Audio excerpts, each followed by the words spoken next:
우리 최용순 권사님이 간증하신 것처럼 지난 우리 DTS 5기생들이 전국으로 또 일본으로 6개 팀이 나갔다 왔습니다. 특별히 이번에 두드림조 일본 우리 나가사키와 또 후쿠오카에 다녀오게 되었습니다.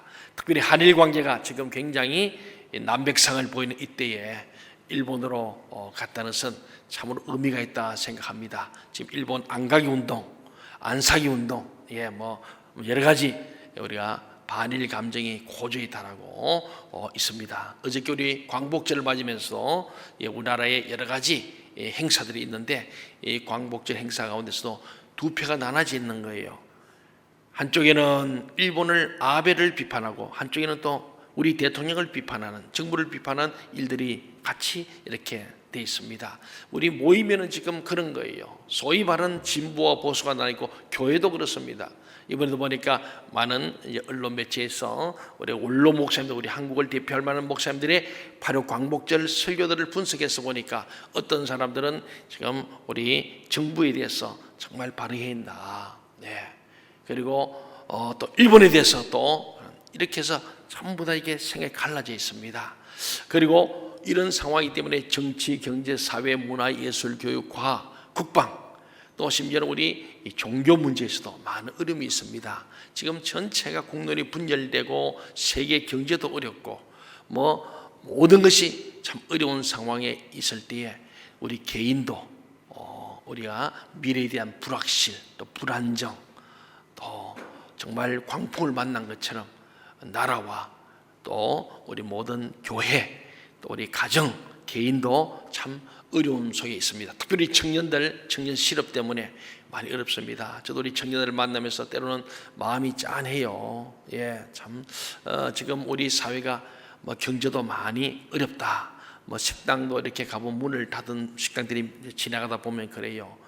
잘 되는 잘 되지만은 점점 어렵고 대기업들도 많이 어렵다. 그리고 계속 외국으로 나가는 현상이 생겨나고 우리에 있는 삼성과 현대도 상당히 위축되어 있는 같은 생각이 들면서 우리 성도들의 가정과 또 기업과 가게를 생각하니까 마음이 들어서 우리 하나님께 기도할 뿐입니다. 사랑하는 여러분, 오늘 이 말씀을 보면요, 예수님께서 제자들과 함께 배를 타고 이제 갈릴리 호수를 지나서 건너편으로 가시는 거예요. 우리 이 앞에서는 하나님 나라에 대해서 계속 확장되는 자라는 하나님 나라, 그래서 하나님 나라 비유하시면서 씨 뿌린 비유, 기자식 비유도 하셨습니다. 그리고 병든 자도 고치셨어요. 이런 상황에서 예수님께서 이제 강을 건너가시는데 이 호수를 가다가 광풍을 만났다 오늘 그럽니다. 여러분도 아시는 바와 같이 갈릴리 이 호수, 다른 말로 바다라 그럽니다. 워낙 넓으니까 갈릴리 바다, 호수, 실제는 호수죠.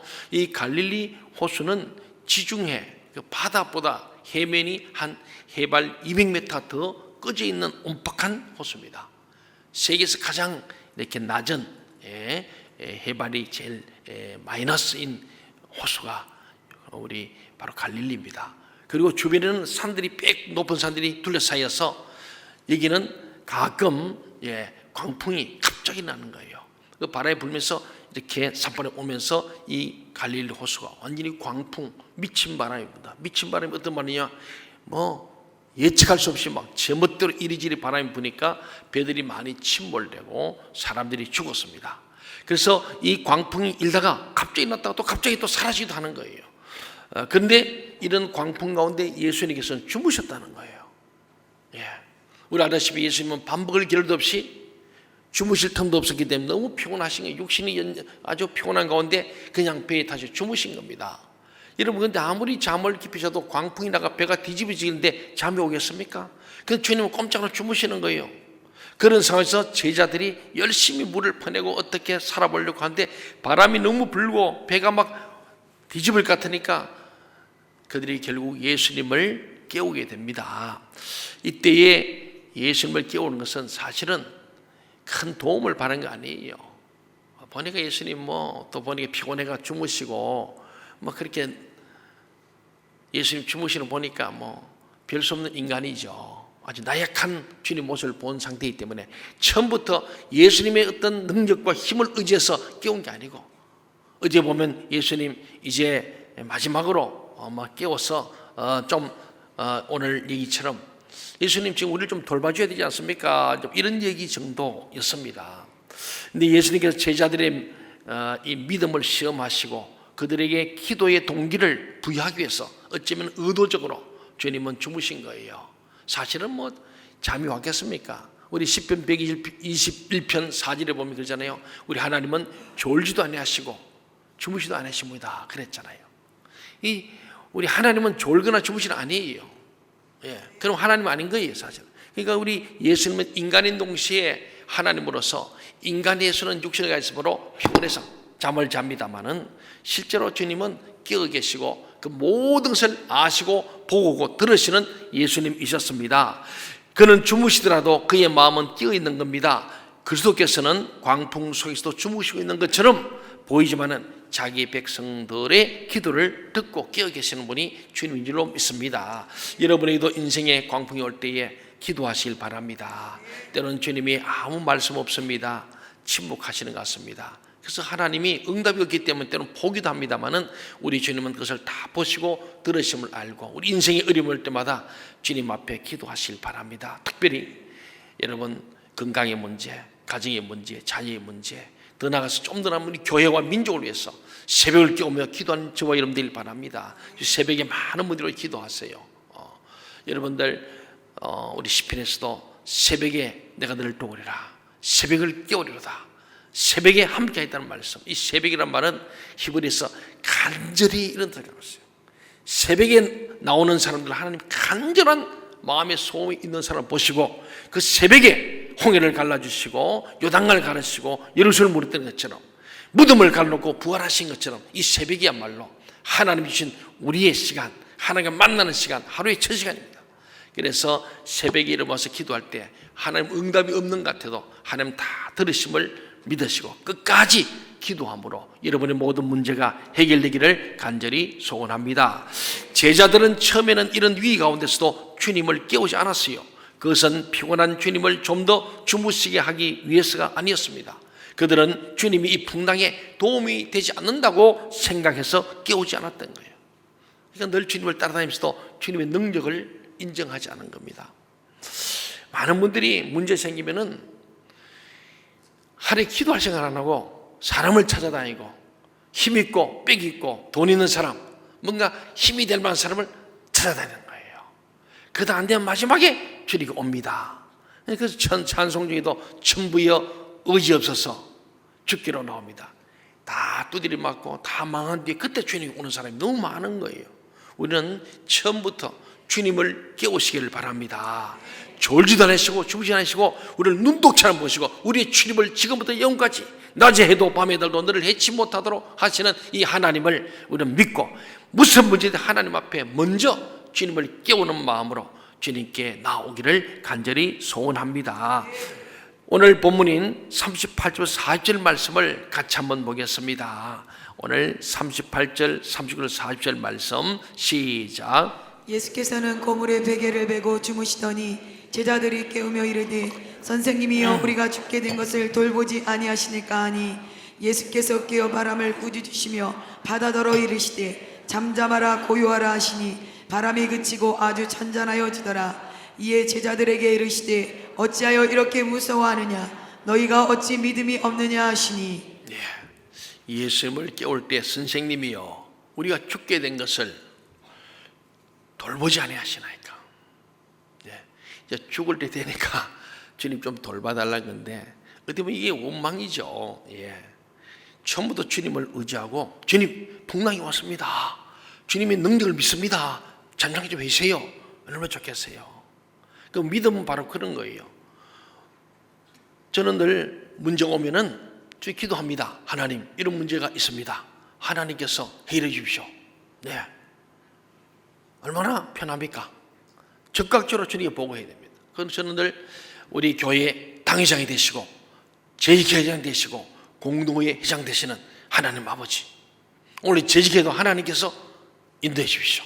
오늘 당회도 주님께서 인도해 주세요. 그래 마음이 편해요. 얘도 그렇게 사시면 좋겠습니다. 무엇을 만나든지 나의 갈 길 다 가도록 주님을 믿고 의지한 자는 믿음대로 될 줄로 믿습니다. 그러면 주님 형통한 삶을 주세요.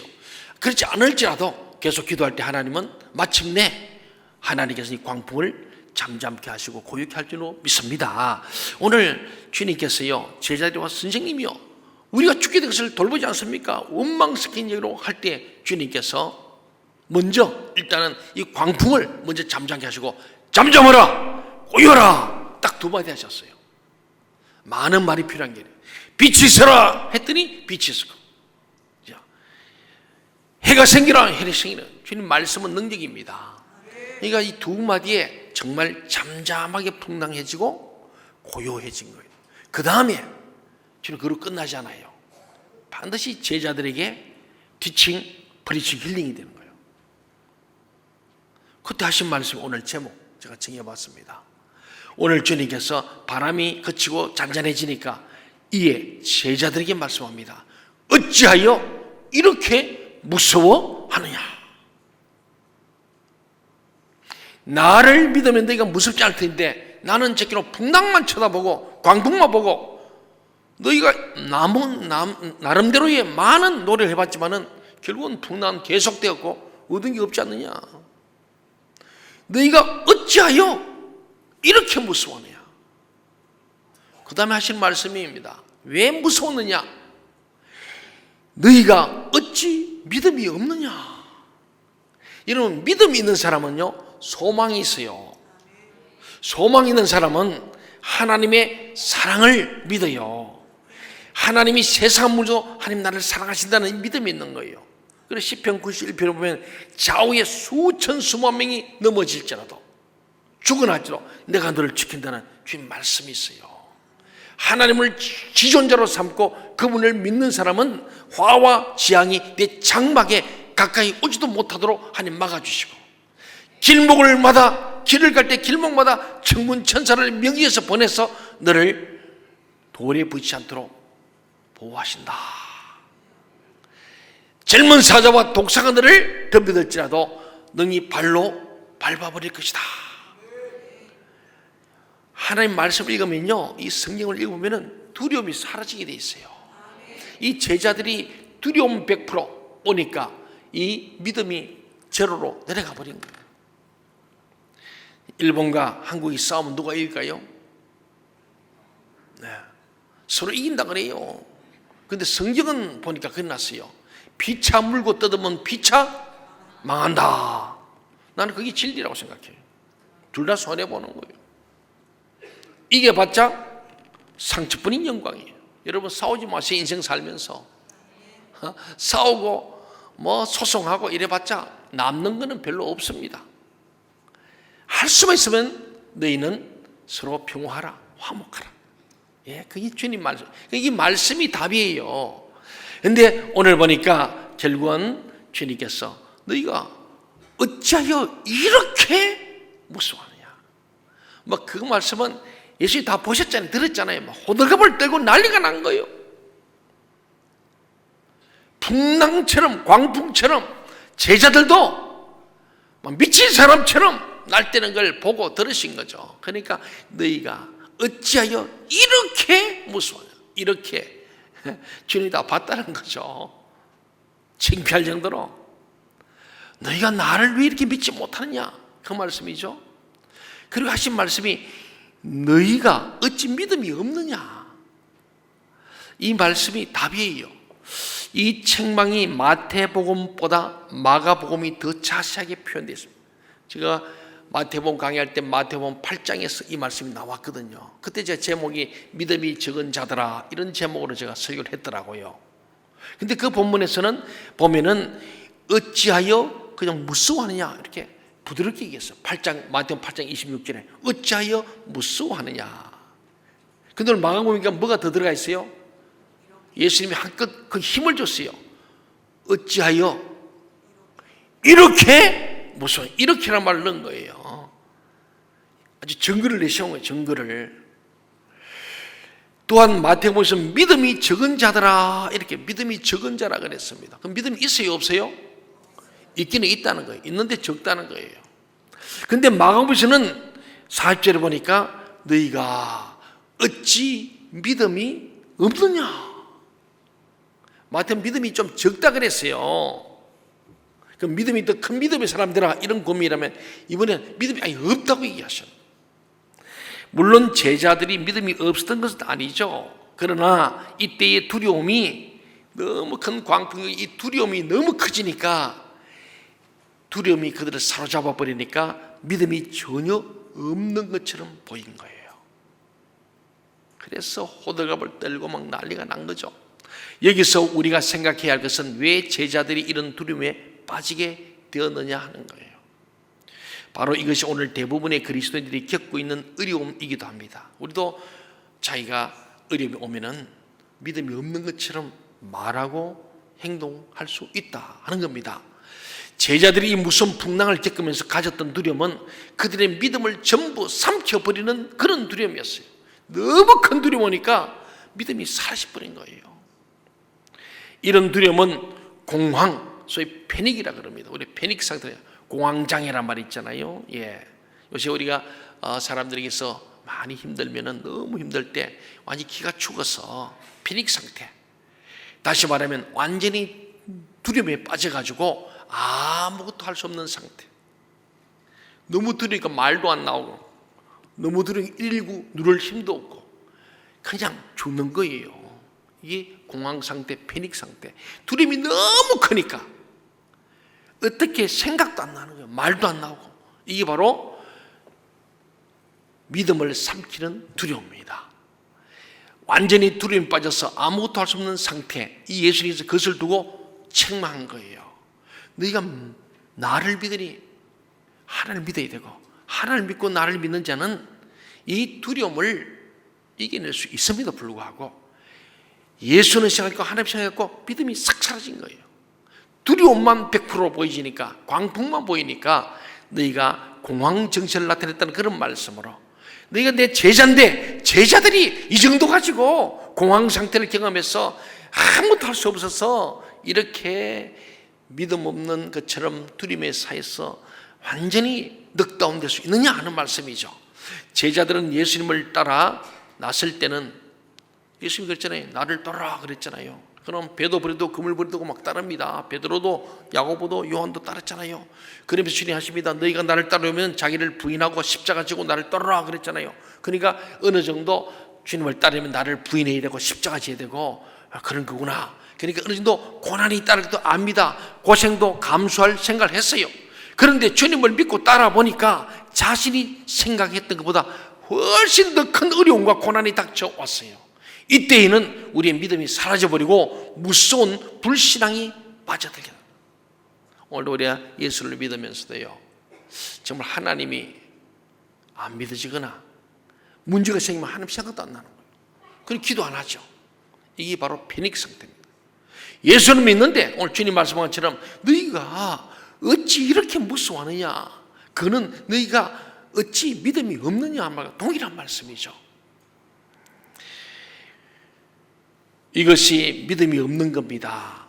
그때 우리는 전혀 믿음이 없는 사람보다 더 심한 침체에 빠져서 아무것도 하려고 하지 않습니다. 기도도 하지 않습니다. 또한 가장 가까운 사람에게 불평을 쏟아놓습니다. 여러분, 무슨 문제인지 주님 앞에 기도하기를 바랍니다.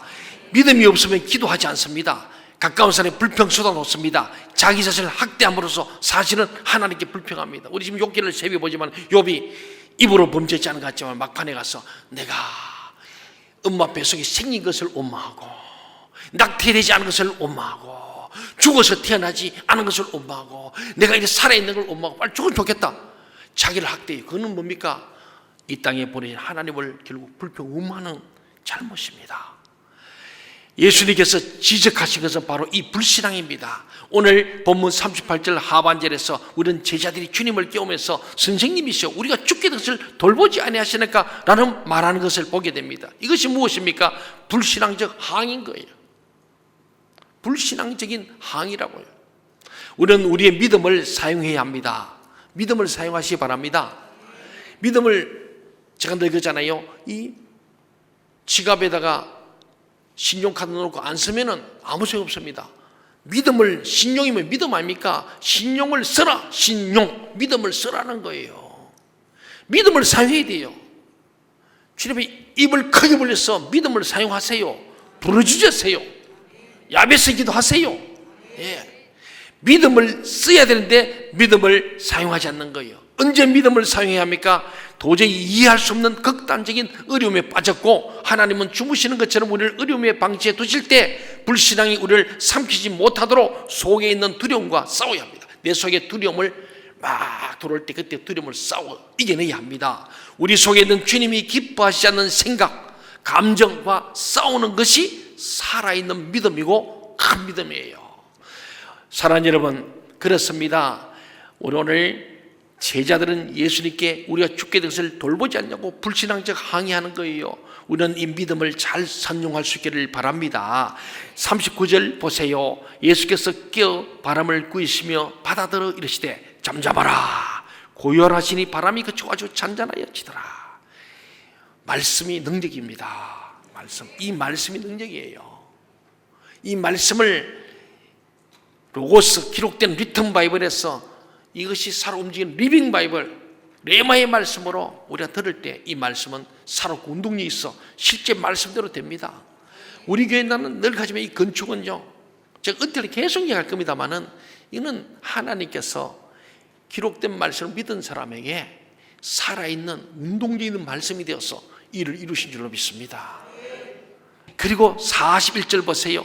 그들이 심히 두려워하여 서로 말하되 그가 누구에게 바람과 바다도 순종하는가 이렇게 말하고 있습니다. 참 놀랍잖아요. 예. 심히 두려웠다.